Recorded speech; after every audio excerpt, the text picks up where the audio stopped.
Mai, yo creo que podemos ya hacer la presentación de las filminas.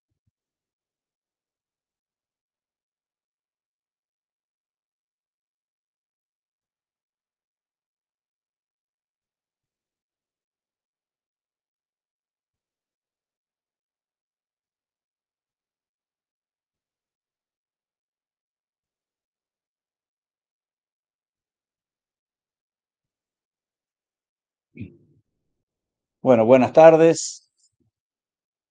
Vamos a iniciar esta clase con la unidad 3.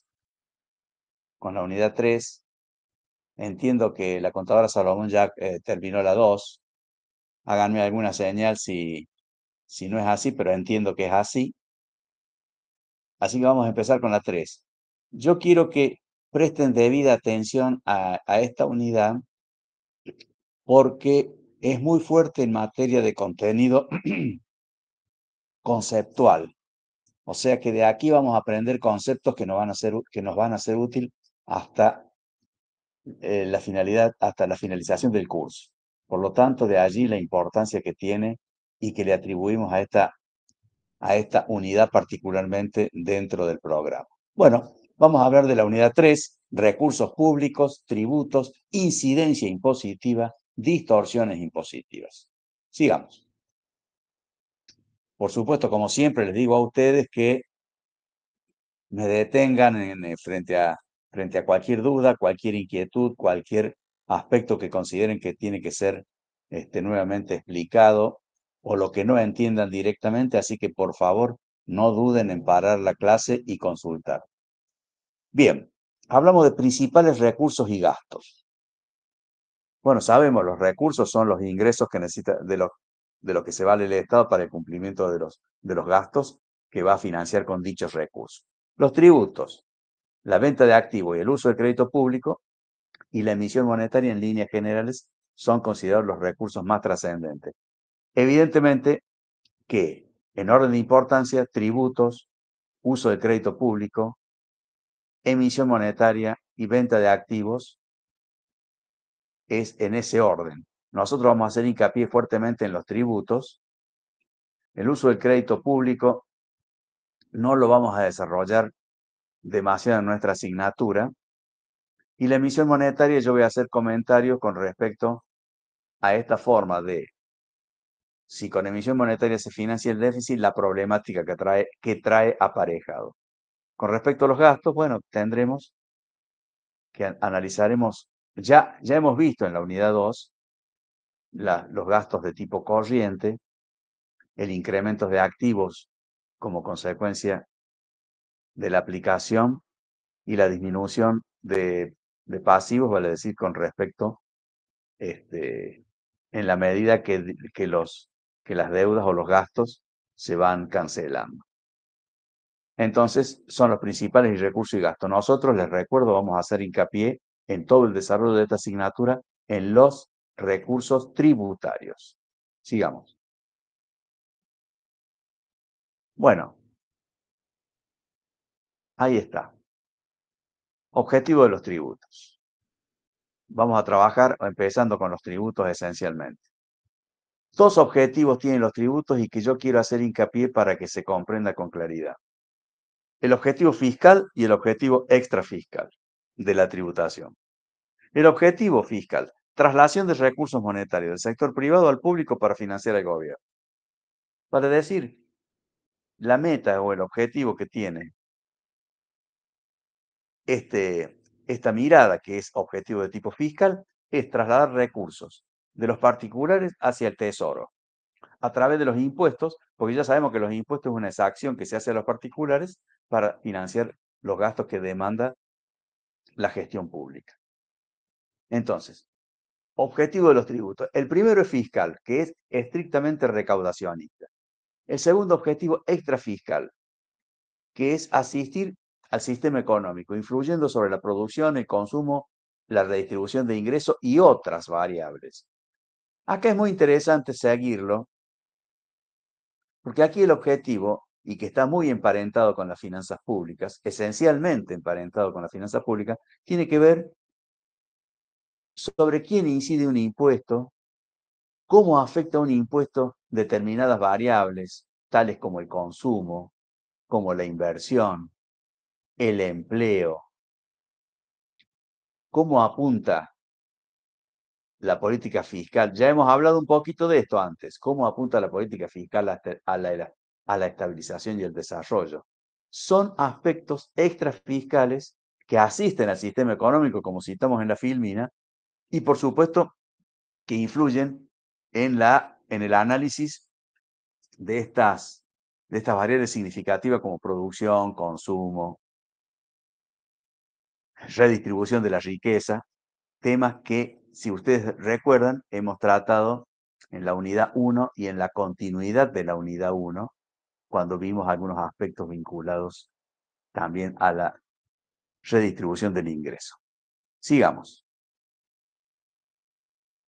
Tributo, lo más básico. Son las prestaciones en dinero que el Estado exige en su poder de imperio en virtud de una ley y para cubrir los gastos que le demanda el cumplimiento de sus fines. Vamos a desagregar la definición para que la comprendamos cabalmente. Son las prestaciones en dinero que el Estado exige en ejercicio de su poder de imperio. Prestaciones, vale decir, es un desembolso que el Estado exige de los particulares. ¿Por qué? En ejercicio de su poder de imperio. El poder de imperio del Estado nace de la Constitución, que le permite exigir que quienes vivan en el ámbito de la República Argentina contribuyan al sostenimiento del Estado. Vale decir, ese es el poder de imperio. En virtud de una ley, no hay, ya lo vamos a ver oportunamente, pero no hay tributo sin ley previa, principio de legalidad. Por lo tanto, en virtud de una ley, y para cubrir los gastos que le demanda el cumplimiento de sus fines, naturalmente, los ingresos que recaude tienen que servir para financiar los gastos que le son estrictamente propios. También hay algunos principios de lo que hemos estudiado en la unidad 2 de administración financiera que tiene que ver con la estricta competencia, vale decir, todos los ingresos deben estar relacionados a los gastos que realiza el Estado, porque en definitiva es para cumplir la finalidad que se propone. Sigamos. Elementos de un tributo. Acá ya estamos hablando de aspectos que son insoslayables en el estudio de la cuestión tributaria, que son estos elementos que yo voy a citar y que también vamos a desarrollar. Los elementos del tributo son, en líneas generales, los que tenemos citados en esta filmina, que son el hecho imponible, la base imponible, la unidad contribuyente, las exenciones, deducciones, base sujeta al impuesto o base imponible, tipo impositivo, deducciones al impuesto determinado, etc. Esto, en primer lugar, estos elementos que son los esenciales del impuesto deben estar en la ley. Primer punto importante. Entonces, vamos a empezar con el hecho imponible, que posiblemente sea el más trascendente de todos. El hecho imponible, jóvenes, a ver,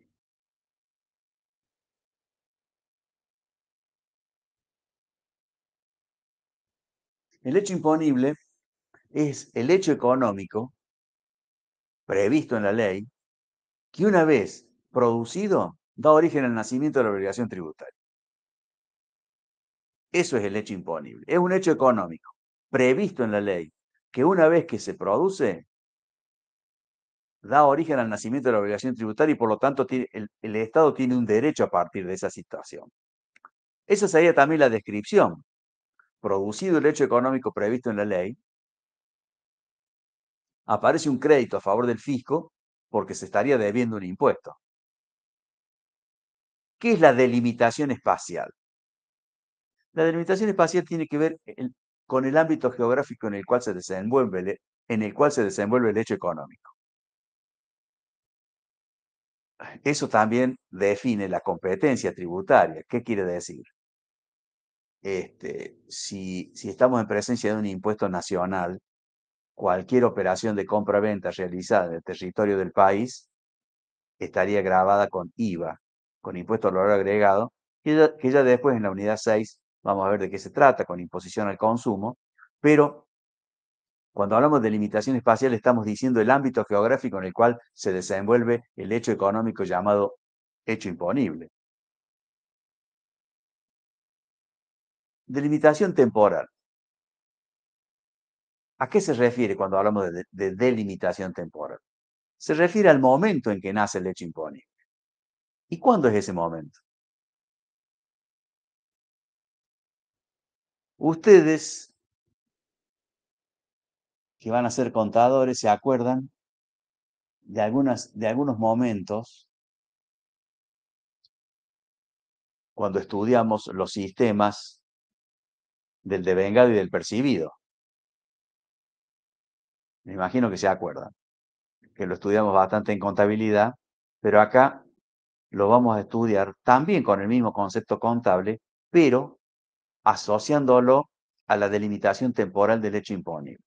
¿Por qué? ¿Cuándo se considera el momento en que nace un impuesto? ¿Cuando se factura un bien o cuando se paga? La delimitación temporal me lo irá definiendo, ¿no es cierto? O sea, normalmente se suele utilizar el sistema de lo devengado para la aplicación tributaria. Entonces, ¿y qué es el devengamiento? El devengamiento no es otra cosa que un criterio de imputación donde prevalece el concepto del nacimiento del crédito y no necesariamente del pago de la cosa. Cuando yo tengo, si yo vendo algo a crédito, ya se generó un hecho imponible, aunque no haya habido un pago, aunque no se utilice el sistema de lo percibido. Entonces, tenemos que la delimitación temporal tiene que ver con un criterio de imputación. Acuérdense que en materia tributaria vamos a ver el devengado exigible, el percibido y otros elementos, pero esencialmente nosotros en materia tributaria vamos a ver el devengado. Acuérdense, acuérdense que ya a nivel de gasto, no de tributo, cuando vimos la unidad 2, dijimos que un gasto presupuestario se considera ejecutado cuando el mismo fue devengado, simplemente para asociar los conceptos. ¿Se comprendió, jóvenes, lo que estamos hablando? Sí, profe. Bien. Base imponible. Acá decimos que es la cuantificación del hecho imponible. O sea, le damos a la base imponible no es otra cosa que darle valor al hecho imponible, a ese hecho económico que estaba citando en el primer punto. Bueno, le damos valor. Yo lo voy a traducir en una cuestión más simple. Vamos a comprar una moto. Hay un hecho económico, hay una compra-venta, ¿no es cierto?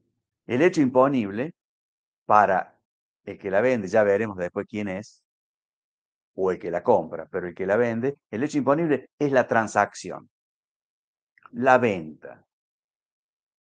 Esa venta tiene una descripción, por supuesto, una venta efectuada en el territorio del país y supongamos que fue facturado.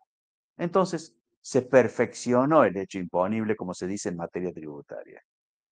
La base imponible, ¿cuál sería? La cuantificación del hecho. El precio de la moto.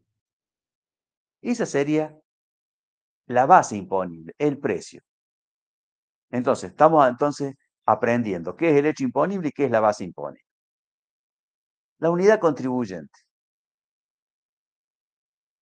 Decimos que que está conformada por esa dupla que es compuesta por el sujeto activo y el pasivo.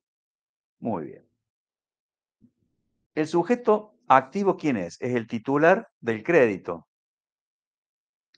Es el fisco que en su calidad de tal pretende que esa prestación que debe hacer el sujeto pasivo la haga, ¿no es cierto? Y cumpla con la finalidad fiscal, para decir, con la obligación fiscal de contribuir. Entonces, el sujeto activo, perdón, puede exigir y exige esa prestación por parte del sujeto pasivo que a la vez es el contribuyente. Este, esencialmente, para comprender bien la cuestión impositiva, tenemos que tener definidos estos dos actores, porque después son estos dos actores los que tienen esencialmente muchas definiciones jurídicas que, por supuesto, nosotros no las vemos en nuestra asignatura, se ven en derecho tributario, pero que en algunos casos y en algunos aspectos sí vamos a abordar. Exenciones. ¿Qué es una exención? Exención está vinculada, por supuesto, surge de la ley, naturalmente, es cuando un bien o una cosa o un servicio, debiendo estar grabado, no lo está por expresa disposición de la ley. O sea, nosotros decimos, estamos con el ejemplo de las motos. En general las motos están grabadas con IVA, pero supongamos, y esto al solo ejemplo, que las motos de menos de 100 cilindradas o 100 centímetros cúbicos de cilindrada no van a pagar tal impuesto. Entonces, esa es una definición. Todas las motos están grabadas, pero aquellas que tengan una particularidad que la propia ley lo indica, por las razones que el legislador, por supuesto, aportó cuando logró cuando la puso como una exención, entonces está asociado o vinculada a un bien o servicio que debiendo estar grabado, no lo está porque la propia ley dispone que no lo esté. Esa disposición no es caprichosa, tiene que normalmente asociarse a cuestiones económicos, sociales. Por ejemplo, supongamos que al gobierno le interesa que esa moto baje el precio para que sea más masiva y llegue a mayores sectores de la comunidad. Por lo tanto, puede promover la exención de esas motos de baja cilindrada, ¿no es cierto?, para que justamente lleguen a mayor cantidad de gente. Entonces, pero también la exención puede ser objetivo o subjetiva. ¿Qué es esto? Está vinculado ya a la calidad de la exención. En este sentido, si es una cosa o es un sujeto propiamente dicho. Estamos hablando de una moto, típica exención, o sería una típica exención objetiva, vale decir, la moto, cualquiera sea la marca, menor a 100 centímetros cúbicos, están exentas de tal impuesto. Supongamos del IVA. Lo que estoy dando es un ejemplo, jóvenes, nada más. Profe, Bien, resulta pues, ser que la exención subjetiva está vinculado al quién. Ya es otra cosa, tiene la misma estructura, por ejemplo, ya está vinculada al sujeto. Por ejemplo, los bienes de propiedad de la iglesia están exentos. Los bienes inmuebles de propiedad de la iglesia están exentos. Los bienes de propiedad del Estado, nacional, provincial o municipal, están exentos. Pero no porque son bienes, sino porque son bienes de propiedad del Estado. Entonces, allí estamos en presencia de una exención subjetiva. Un libro, la venta de libros, está exenta en IVA. Eso sí es un dato que les doy, ¿no es cierto? Pero tiene que haber una exención subjetiva para que uno entienda que aquellos libros vendidos por tal editorial van a estar exentos. Allí la exención sería subjetiva, cosa que no existe a los fines de nuestro ejemplo. Pero lo que quiero particularizar que las exenciones subjetivas están vinculadas a personas. Cuando digo en este caso, estamos personas ideales o jurídicas como el Estado, ¿no es cierto? Los bienes del Estado, la iglesia, por ejemplo, hay algunas fundaciones que realizan actividad grabada, que realizan actividad grabada, que para un tercero, para alguien que no fuera fundación, estarían grabadas. Pero aquellas realizadas por determinadas fundaciones están expresamente exentas. Allí estaríamos en presencia de una exención subjetiva. ¿Se va comprendiendo lo que digo? ¿Alguna duda? Péguenme el grito. Deducciones y desgravaciones de la base. Bueno, esencialmente se da en algunos tipos de impuestos, como el impuesto a la renta, impuesto a las ganancias. Ya vamos a ver que son tributos, la característica que tienen estos tributos, pero impuesto a la renta o impuesto a las ganancias, que a los fines nuestros son lo mismo, tienen deducciones, que son expresiones que disminuyen la base imponible. Por ejemplo, en el impuesto a las ganancias se puede deducir el mínimo no imponible, que la propia ley prevé, que es una determinada suma, ya lo vamos a estudiar oportunamente. Se pueden deducir cargas de familia, que son los familiares que tengo a carga, que tiene a su cargo el contribuyente. Y otras tantas y muy numerosas que contiene la ley del impuesto a la renta o impuesto a las ganancias. O sea, pero por supuesto todas las que estamos hablando y estamos citando tienen que estar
sobre la cuarta categoría, que ya le voy a explicar de qué se trata.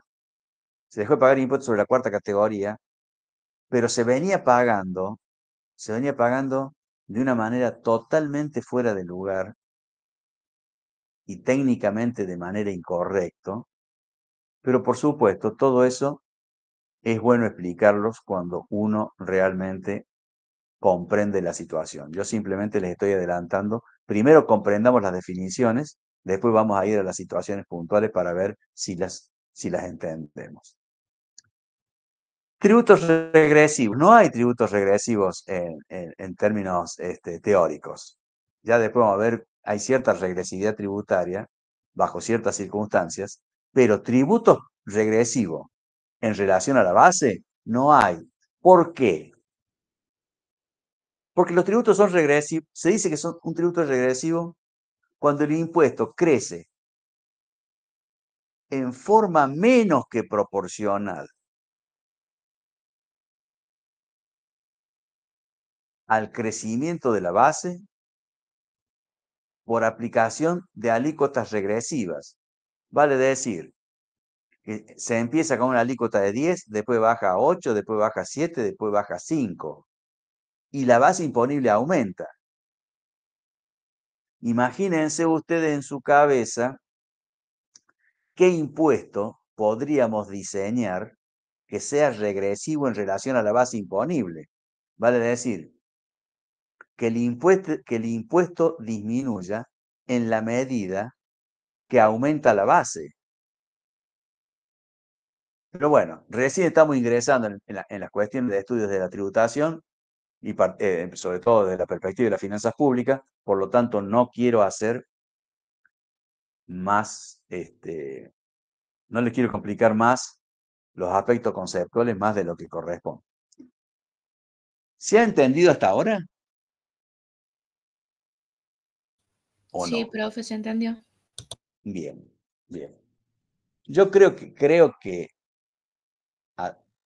me he adelantado a las filminas que vienen, como me está dando una mano Mai para pasarlas, me voy dando cuenta que algunos conceptos ya vienen en las filminas posteriores. Adelante, Mai. Bueno, cuando estudiamos los impuestos proporcionales, progresivos o regresivos, también hablamos de qué alícuota hablamos, de la alícuota tipo legal que habíamos visto en el elemento de los impuestos, que es la que establecida por la ley. Por ejemplo, el IVA es del 21%, la alícuota prácticamente general del IVA. Pero después vamos a ver algunos conceptos como es el de la alícuota media y la alícuota marginal, o tipo medio o tipo marginal.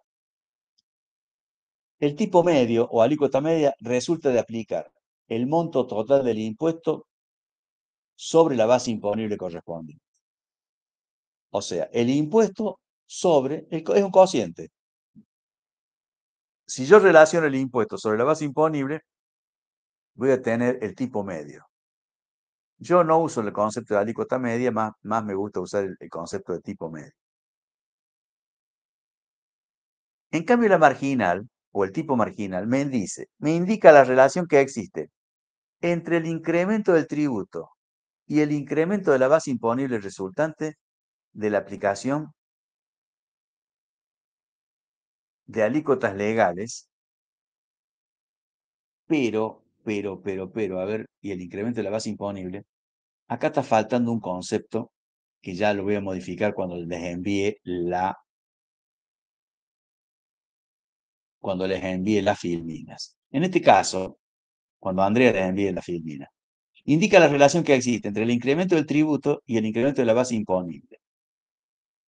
Pero, o sea, el tipo marginal me dice, ¿en cuánto se incrementa el tributo por un aumento de 1 peso en la base imponible? Esa sería la definición más técnica. Acá dice lo mismo, pero es decir, se comprende mejor cuando yo digo, ¿cuál es la relación que existe entre el aumento del tributo y el aumento de 1 peso de la base imponible? Porque si el tributo aumenta en la misma proporción que la base, ahí vamos a mezclar dos conceptos. de lo que hemos visto. Tenemos, si la alícuota media, que ya hemos visto de qué se trata, que es el impuesto sobre la base imponible, es igual a la alícuota o al tipo marginal, la resultante es un impuesto proporcional. Si la alícuota media es menor a la alícuota marginal, la resultante es un impuesto progresivo. Cuando la alícuota media es mayor que la alícuota marginal, la resultante es un impuesto regresivo. A ver, hemos dicho que el tipo medio, un impuesto es proporcional cuando el tipo medio, perdón, no el tipo medio, cuando el impuesto crece en la misma proporción que la base impone. Y en el caso del tipo marginal, cuando el impuesto aumenta en la misma proporción que la base imponible, el tipo marginal me da lo mismo. Por eso, cuando la alícuota media es igual a la alícuota marginal, el impuesto es proporcional por definición. Pero puede ser que cuando tengo impuestos progresivos, hemos dicho que en los impuestos progresivos el impuesto crece más que proporcionalmente al crecimiento de la base por aplicación de alícuotas progresivas. En ese caso, la alícuota o tipo medio es menor que la alícuota marginal. Por lo tanto, el impuesto es progresivo. Ya lo vamos a ver a eso, quédense tranquilos. Esto que parece un juego de palabras, conceptualmente es muy fácil. Por supuesto que hay que estudiar. Yo acá lo que planteo es que el tipo marginal sirve básicamente para caracterizar el tipo de progresividad. Por supuesto, cuando el tipo marginal es igual al tipo medio, el impuesto es proporcional. Cuando el marginal es mayor que el tipo medio, es progresivo, y cuando el marginal es menor que el tipo medio, es regresivo. Por supuesto que son todas definiciones emergentes de todo lo que venimos comentando. Por lo tanto, tendríamos que, en principio, comprenderlo, pero por supuesto que estas cuestiones las vamos a comprender mejor con ejemplos. Pero quiero decirles la importancia que tiene esto, porque vamos a ver que estas formas, por ejemplo, la progresividad por escalones, la progresividad por deducciones, ¿no es cierto? O la progresividad global, son tres tipos de progresividad que por eso decía que me gustaría que estudiaran del lado de Iturrios, pero para comprenderlo hay que ir haciendo los ejercicios. Son fáciles, pero hay que comprenderlo bien porque en definitiva nos ayudan en toda la materia. Por eso empecé hablando de la importancia que tenía comprender esta problemática. A ver, sigamos. Bueno, acá lo que estoy haciendo es simplemente este, lo que ya les comenté antes, no me acordaba que lo tenía desarrollado, así que yo se los dije con mis palabras, pero acá están con las palabras de la Filmina, que también son mías, pero que surgen con un encuadre más ordenado. En los tributos directos, lo repasamos. Los tributos directos, si el contribuyente legal paga y no puede trasladar el tributo a otra persona, eso habíamos dicho que en los directos. Aquellos que recaen sobre manifestaciones ciertas de capacidad contributiva. Eso también es otra definición que yo no di. También un tributo es directo si recae sobre ciertas manifestaciones de capacidad contributiva como renta o patrimonio. Manifestaciones ciertas. Pongo el acento en la palabra cierta porque ya vamos a ver con los tributos indirectos qué pasa. Entonces, son directos si el contribuyente legal paga y no puede trasladar el tributo a otra persona. Yo les dije a ustedes que en el impuesto a la renta, en el impuesto a los ingresos, yo por los beneficios que tengo, debo pagar el impuesto resultante y no puedo trasladarlo a los demás para que otro lo soporte. No está previsto que lo trasladen el precio. y a su vez recaen sobre manifestaciones ciertas de capacidad, CC, capacidad contributiva. La capacidad contributiva, un indicador de capacidad contributiva puede ser la renta, el patrimonio o el consumo. Ya vamos a ver. En este caso, capacidad contributiva son manifestaciones ciertas, en tanto se trate de renta o patrimonio. Con respecto a los tributos indirectos, si el contribuyente puede trasladarlo de modo que otros lo soporten, ya sea factores de la producción o consumidores, ¿por qué decimos esto? Porque normalmente en un impuesto indirecto se busca que otros lo soporten. El caso típico que el impuesto indirecto que lo soporten los consumidores. Pero acá hemos puesto que lo soporten los factores de la producción, porque puede ocurrir que haya ciertos impuestos que se busque que los soporten factores de la producción y no necesariamente, y también después los consumidores, como es el caso típico del impuesto a los combustibles, que debiéramos soportarlo nosotros cuando, ya después les voy a explicar bien cómo es el tema, debiéramos soportarlo nosotros lo que consumimos la nafta para el auto o para la moto. Pero también lo tiene que soportar al precio incluido, al impuesto incluido en el precio, por ejemplo, aquel que utiliza al tractor como herramienta de trabajo y que sirve para la actividad agropecuaria. Allí constituye un costo, ¿no es cierto? Quiere decir que el impuesto se trasladó a un factor de la producción. Entonces, vuelvo al concepto. Si el contribuyente puede trasladarlo de modo que otros lo soporten, estamos en presencia de un tributo indirecto. Este, yo les comenté a ustedes, hago un pequeño paréntesis en el análisis. Yo les comenté a ustedes que el contribuyente, hay tributos que son trasladables por ley. El caso típico es el IVA, porque está diseñado para que sea soportado por el que consume.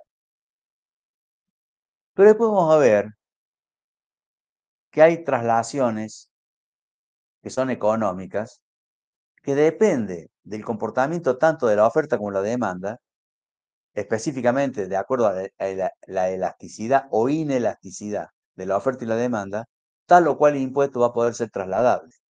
Pero tal o cual impuesto va a poder ser trasladable económicamente. Y entonces ahí vamos a aprender que en función de la curva de oferta y demanda, veremos cuán trasladables son determinados tributos. Pero eso lo vamos a ver, inclusive vamos a aprenderlo a través de la gráfica. Bien, y hablando de tributos indirectos, si el contribuyente puede trasladarlo de modo que otros lo soporten, factores de la producción, bueno, eso ya lo acabo de decir. También son indirectos aquellos que graban manifestaciones presuntas de capacidad contributiva, como consumo, transferencia de bienes. Hemos dicho que los tributos directos recaen sobre manifestaciones ciertas de capacidad contributiva como la renta y el patrimonio, mientras que un indirecto recae sobre una capacidad o manifestación presunta de capacidad contributiva. Muy bien. ¿Y qué es una manifestación cierta y qué es una manifestación presunta? Una manifestación cierta es que yo la riqueza que tengo o los ingresos que tengo son manifestaciones ciertas. El patrimonio que tengo también se supone que es cierto. Si está a mi nombre un bien y no hay litigio, evidentemente que eh, me da o es un indicador de capacidad contributiva. Pero el consumo, acá lo que les quiero destacar, este es un concepto teórico, jóvenes, pero hay que saberlo. ¿Qué es una manifestación presunta de capacidad contributiva? El consumo. ¿Por qué? ¿Por qué? ¿Yo puedo consumir sin tener capacidad contributiva? Sí, porque puedo utilizar el endeudamiento como variable. ¿Siempre? No, pero puedo consumir sin tener capacidad contributiva. Por lo tanto, Por lo tanto, esa manifestación presunta de capacidad contributiva, como el consumo, es típica de la imposición indirecta. En cambio, la capacidad cierta es la renta que efectivamente tengo, el patrimonio que efectivamente tengo, y la capacidad de consumo que puedo no tener, pero quiero que el mundo sepa que la tengo. Por ejemplo, le hago la fiesta de 15 más linda a la hija que tengo y me endeudo hasta los anillos para la fiesta. ¿Es un indicador de capacidad contributiva? No, es una manifestación presunta, porque me endeudé. Después tengo que pagarlo a eso y veremos cómo hacemos. ¿Se dieron cuenta? Con ejemplo mediante.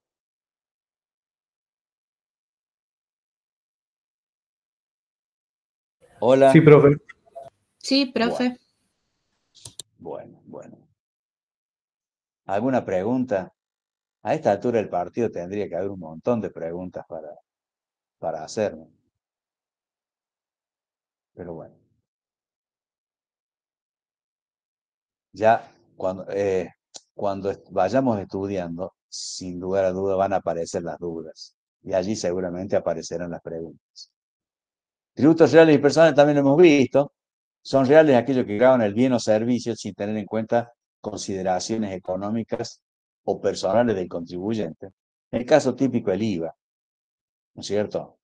Un tributo real es el IVA que grava la venta de, de gasolina, de la manzana, de la naranja, ¿no es cierto? Sin tener en cuenta quién la compra.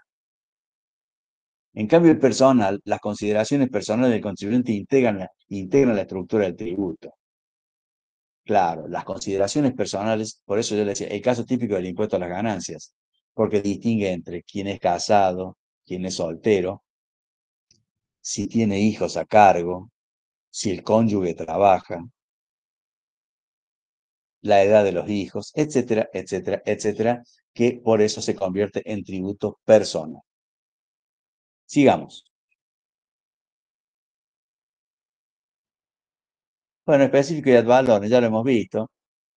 Tributo específica vincula una suma de dinero en relación a cada unidad física de base imponible. Vincula una suma de dinero en relación a cada unidad física de base imponible. Por ejemplo, metros, kilos, litros. O sea, tantos pesos por metro, pesos por kilo, pesos por litro. Lo que yo les comentaba a ustedes, ¿no es cierto? Es la vinculación entre una suma de dinero y una unidad física de base. En cambio, el ad valorem, el tributo surge por aplicación de una alícuota sobre la base imponible medida en unidades monetarias. Precio de mercado, evaluación fiscal o precio de costo, vale decir, esa es la base imponible a la cual yo le aplico una alícuota.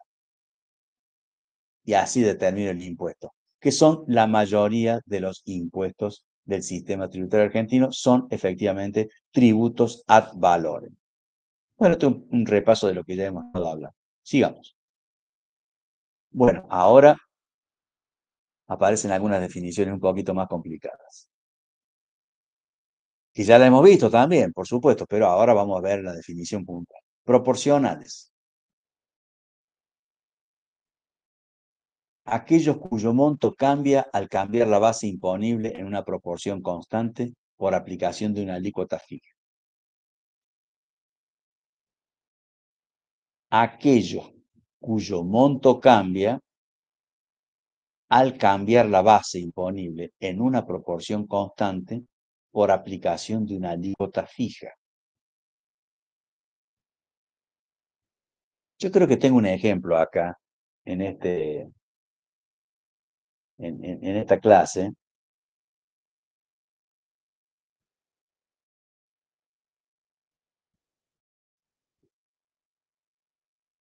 Sí, sí. Sí lo tengo. Pero, este, Seguramente va a pasar para la clase que viene. Proporcionales, aquellos cuyo monto cambia al cambiar la base imponible en una proporción constante, por aplicación de una alícuota fija. Perfecto. Progresivos, aquellos cuyo monto crece en forma más que proporcional que la base, por aplicación de alícuotas crecientes. Y regresivos, aquellos cuyo monto aumenta en forma menos que proporcional que la base imponible, por aplicación de alícuotas decrecientes. Como les dije, ese último clasificador de regresivos prácticamente no existe, pero sí existe algo que se ha llamado en doctrina tributo regresivo al consumo, que lo voy a explicar oportunamente. Entonces, los proporcionales crecen al crecer la base imponible, pero en la misma proporción si hay alícuota fija. Los progresivos crecen más que proporcionalmente al crecimiento de la base por aplicación de alícuotas crecientes. Y los regresivos al revés. Nosotros vamos a centrar nuestro estudio esencialmente en los dos primeros, porque representan la mayoría de los tributos que vamos a estudiar. Sigamos. Bueno. Tributo en relación a la base impone. Proporcionales, progresivos o regresivos. Acá yo vuelvo a poner la definición. Y tratamos de aprender algo que también lo hemos puesto antes, que son cómo se comporta el tipo marginal cuando es igual, superior o inferior al tipo medio. Dijimos que son proporcionales, pero presten atención a esta clasificación. Dice, tributos en relación a la base imponible. O sea, que tenemos una ordenada base, una ordenada impuesto y una abscisa base imponible. Proporcionales, cuando el impuesto crece en la misma proporción que la base, por aplicación de alícuota legal constante, ya lo vamos sabiendo eso. Progresiva, cuando el impuesto aumenta más que proporcionalmente al aumento de la base por aplicación de una alícuota creciente. Regresivo, cuando el impuesto crece de manera menos que proporcional al aumento de la base por aplicación de alícuotas decrecientes.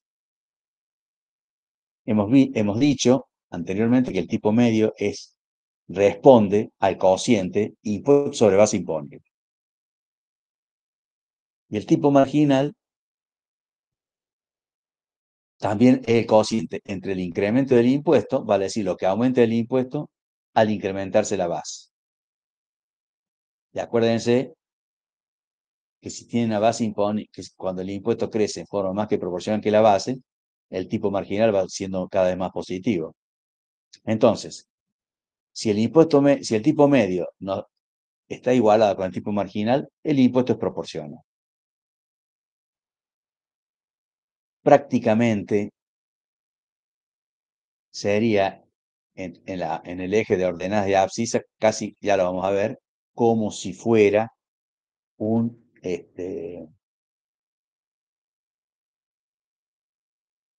como si fuera, bueno, ya lo vamos a ver lo vamos a ver con precisión para no adelantarme, lo vamos a ver con precisión en el gráfico. Entonces, sigamos con esto porque estoy evaluando en dejarlo, no, anterior creo que es. Claro, acá pongo algunos conceptos que quiero que ustedes lo adviertan. ¿Saben lo que estoy pensando, jóvenes? Quiero dejarles bien los conceptos porque seguramente en la próxima clase presencial voy a hacer los desarrollos con los respectivos ejemplos, de modo tal de que a ustedes les quede firme lo que tratamos de hoy de instalar en el terreno teórico.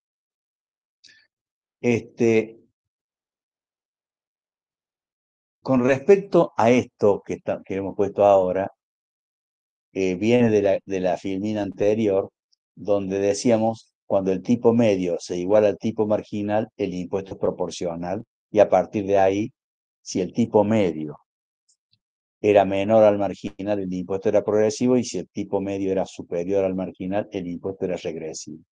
Entonces, donde el tipo legal es el coeficiente, vuelvo a repetir, acá con esto los voy a cansar, por lo que estoy viendo. El tipo legal medio es el cociente entre el tributo y la base, ya saben. De manera tal que si el impuesto es proporcional, el tipo medio, estas son definiciones interesantes que van a surgir posteriormente en una gráfica respectiva. De manera tal que si el impuesto es proporcional, el tipo medio es constante.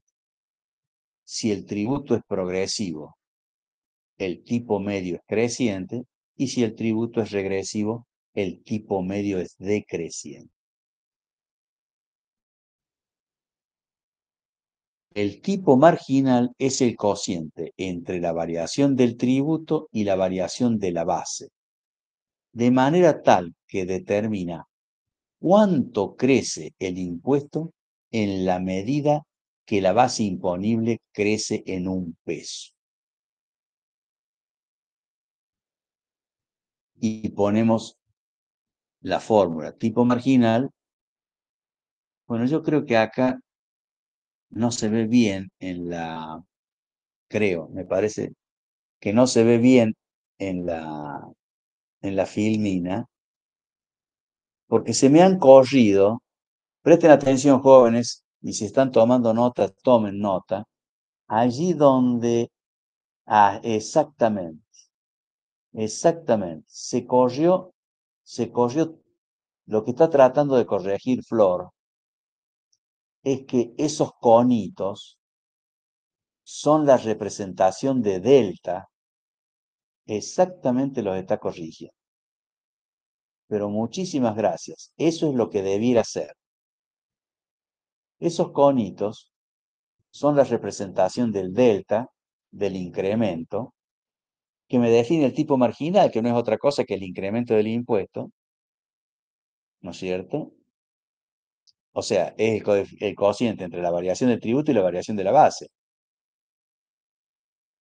Entonces, de igual manera que el anterior, si el tributo es progresivo, el tipo marginal es creciente. Si el tributo es regresivo, el tipo marginal es decreciente. Y si el tributo es proporcional, el tipo marginal es constante. Todas estas definiciones las podemos verificar un poco en estos gráficos que aparecen a continuación.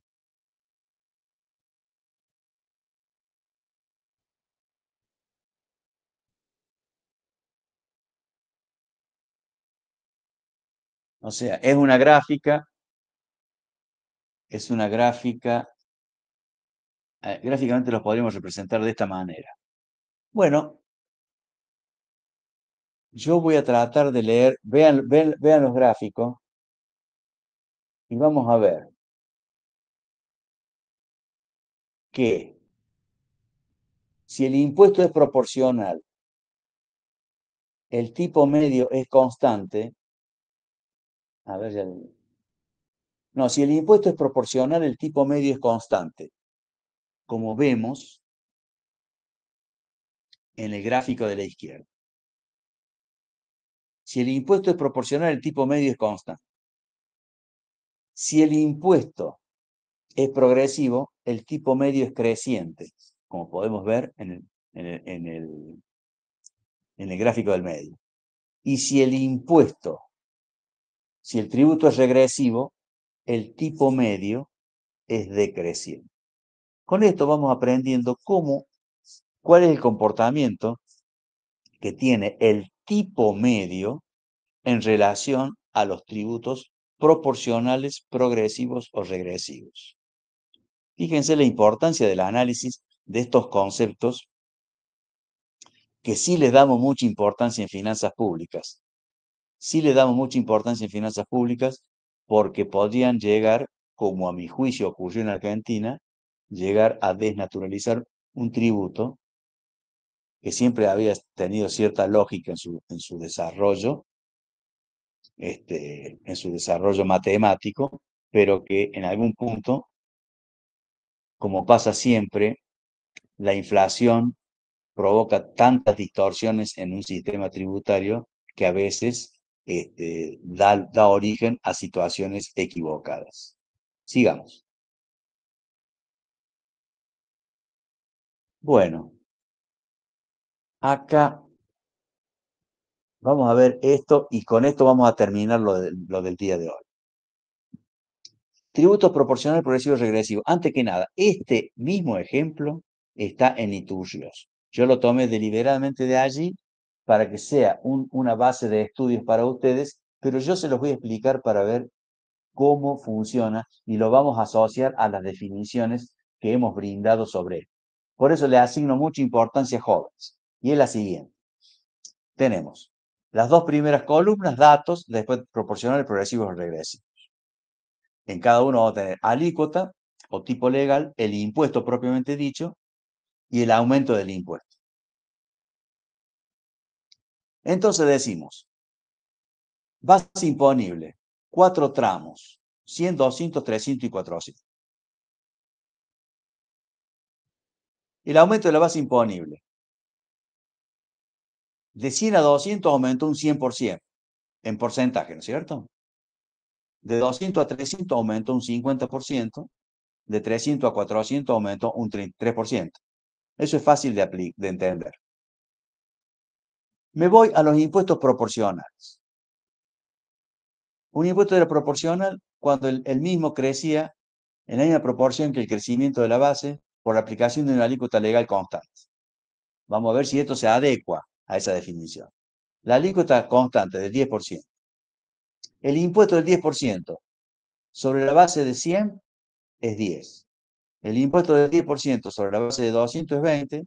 El impuesto del 10% sobre la base de 30, de 300, es 30 pesos. Y sobre la base de 400 es 40 pesos. ¿Me van siguiendo hasta ahí? Sí, profe. Sí. Sí, profe. Bien. Estamos en proporcionales. Ahora analizamos cómo aumentó el impuesto. Por supuesto, en el punto cero no hay aumento de impuesto. Pero si nos fijamos de 10 a 20, aumentó un 100%. De 20 a 30, aumentó un 50%. Y de 30 a 40, un 33%. Un impuesto es proporcional cuando crece en la misma proporción que la base imponible por aplicación de una alícuota única y constante. Estamos viendo el caso típico y responde a la definición del impuesto proporcional. ¿Estamos de acuerdo? Sí. Y nos vamos al progresivo. Lo mismo, alícuota, impuesto y aumento de la alícuota. Solamente que antes en la proporcional tenemos toda alícuota del 10%. Ahora tenemos progresivo, 10, 12, 15 y 20. Entonces, para la base imponible de 100, pagamos 10 pesos. Para la base imponible de 200, el 12%, 24. Para la de 300 pagamos el 15, que son 45. Y para la de 400 pagamos el 20, que son 80. ¿Cómo aumentó el impuesto? De 10 a 24, aumentó un 140%. De 24 a 45, un 87,5. Y de 45 a 80, un 77,7. La definición. En un impuesto progresivo, el impuesto aumenta en forma más que proporcional al crecimiento de la base por aplicación de alícuotas crecientes. En este ejemplo vemos exactamente el correlato de la definición que hemos dado de impuestos progresivos. La base aumentó 100, 50 y 33, mientras que el impuesto aumentó 140, 87 y 77. Y me voy al impuesto regresivo. Ahí las alícuotas son decrecientes, entonces tenemos 10, 9, 8 y 7, las alícuotas del impuesto. Si aplicamos un impuesto de 10 sobre 100, me da 10 pesos. De 9 sobre 200 me da 18. De 8 sobre 300 me da 24. Y de 7 sobre 400 me da 28. Lo expreso en términos de incremento, de aumento porcentual, y me da un incremento del 80% de 10 a 18, del 33% de 18 a 24 y de 16 a 28, perdón, de 16,6% de 24 a 18, a 28. Muy bien. Vamos a la definición. Un impuesto es regresivo cuando el crecimiento del impuesto es menos que proporcional al crecimiento de la base imponible por aplicación de alícuotas legales decrecientes. Alícuotas legales 10, 9, 8, 7. El incremento de la base fue 100, mientras que el impuesto fue de 80. El incremento de la base fue de 50, mientras que el incremento del impuesto fue 33. Y el incremento de la base fue 33, mientras que el incremento del impuesto fue 16.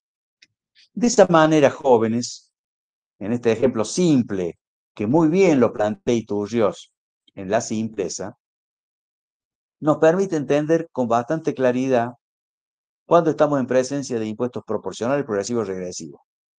Nos falta entender, que no lo voy a dar en esta clase, porque también me cansé de hablar, jóvenes, que esos son los problemas que tenemos cuando es virtual la clase. Uno habla nomás y habla y habla y habla delante de una máquina. Ese es una parte, es un aspecto que tampoco es muy gratificante. Es mejor el cara a cara, sin lugar a dudas. Y por eso también provoca quizá un agotamiento más rápido. Pero bueno, yo lo que les quería transmitir a ustedes era de que, y justamente vamos a entrar en el otro tema, transmitir a ustedes primero que tengamos claridad en los tributos proporcionales, progresivos o regresivos. Fundamental. Para eso, como punto de partida, para entender un proceso muy interesante, que es la progresividad global, la progresividad escalonada y la progresividad por deducciones. Pero, habida cuenta de la hora y de lo transcurrido, y creo que ha sido una clase bastante movida, yo prefiero que lo cortemos, prefiero cortarlo ahora, pero primero contestar un par de preguntas. ¿Se ha comprendido lo que hemos hablado? ¿Ha quedado duda? Porque tengo tiempo, tengo unos minutos más como para dedicarlos a los distintos tipos de preguntas que ustedes puedan hacer o quieran hacer, a las dudas que le haya quedado o al interés que le haya despertado algún tema en particular.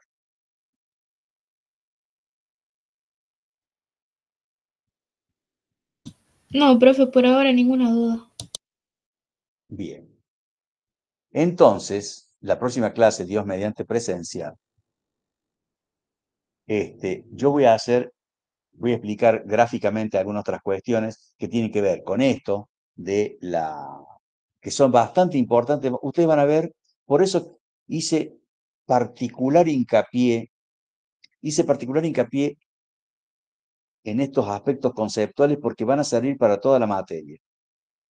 Así que quiero y me interesa que lo dominen. Yo voy a expresarlo la próxima clase voy a expresar algunos ejemplos y también vamos a enseñar incidencia tributaria, que es un tema bastante interesante, en que también vamos a analizar la traslación legal de los tributos, la traslación económica, perdón, de los tributos. Así que bueno, si no hay ninguna pregunta por hacer, cortamos la clase del día de la fecha. Hemos avanzado bastante en la unidad 3. Ya la voy a terminar en la clase que viene. Como siempre, agradeciendo a Mike Castro por su enorme gentileza de permitirnos dar esta clase en particular, porque justamente a raíz de mi problema de alergia, realmente me significaba una imposibilidad.